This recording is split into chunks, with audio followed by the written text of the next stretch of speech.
Չափլկտիություն Ալիևը իրեն չի կարող թույլ տալ։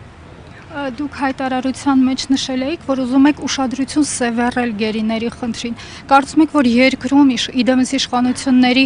այդ հարցի շուրջ ուշադրության պակաս կա, ուշադրության սևեռման խնդիր կա, հաշվի առնելով, որ օրինակ ԿՊ պատգամավորը հայտարարում է, որ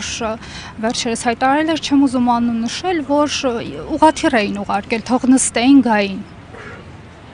Եթե անուն նշեք, չեմ էլ կարծում, որ ես կամ մեր հանրության լայն շերտերը կճանաչեին։ Ամեն պարագայում ես կարծում եմ, որ ոչ միայն հայաստանյան իշխանությունները անտարբեր են այս հարցի առնչությամբ, նաև տեսանելի նպաստ են բերում մեր հայրենակիցների Բաքվի բանտերում շարունակական պահմանը։ Այսինքն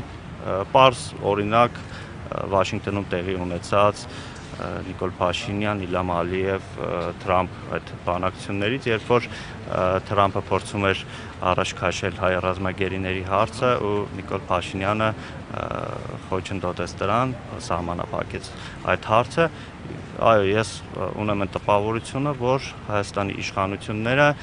փորձում են ամեն բան անել, առնվազն, որ Արցախի ռազմաքաղաքական ղեկավարությունը, որը նորից եմ նշում, իր կարգավիճակից բխող գործունեություն է իրականացրել եւ մեկ օր անգամ մեր հայրենակիցներին մենակ չի թողել,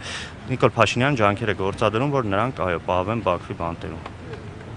Դուք նշեցիք, ինչ չեն անում իշխանությունները, իսկ ինչ պետք է անեն, ինչ գործող մեխանիզմներ գիտեք, որոնք հարցին լուծում կտան, բացի այն, ինչ արդեն նշեցիք, որ օրինակ միգուցե Թրամփի հետ այդ բանակցությունների շրջանակում պետք էր անմիջապես հարցով զբաղվել տեղում։ Այո, այդ հռչակագրի մեջ օրինակ կարելի է ներառել նաև ռազմագերիների վերաբերյալ։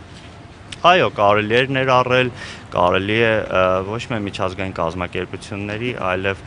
խոշոր միջազգային հարաբերություններում դերակատար պետությունների հետ շփումներում պարզապես բարձրացնել այս հարցերը եւ ինչպես Ադրբեջանը նաեւ իր գործընկեր Թուրքիան միշտ հարաբերությունների այս ճակերտավոր կարգավորման խնդրում բազմաթիվ նախապայմաններ են առաջ քաշում, առնվազն մեր մեկ ու փոքր նախապայմանը կարող է լինել սա ռազմագերիների ազատ արձակումը,